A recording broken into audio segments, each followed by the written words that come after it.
most misdiagnosed things nowadays is depression. Somebody could come into a doctor's office sad, and maybe they've been sad for a while.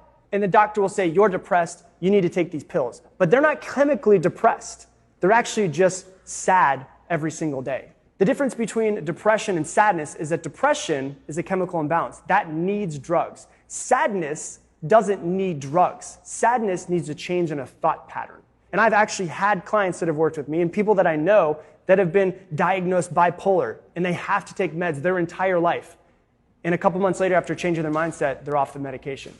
I've had other people that I've worked with as well that have been actually depressed and then they get off the medication after they change their thinking and realize I was never depressed.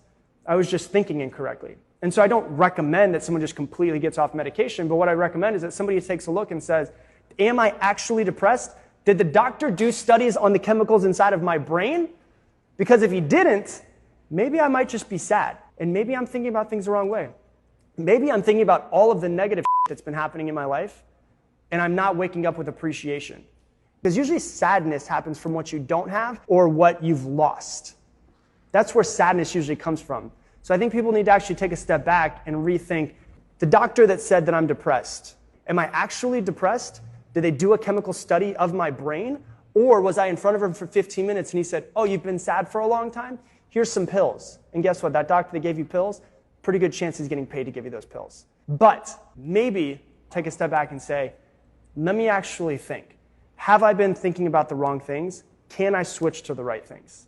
Some people are depressed. They actually are. But most people, I think, are misdiagnosed and they're just sad and they need to change their thinking.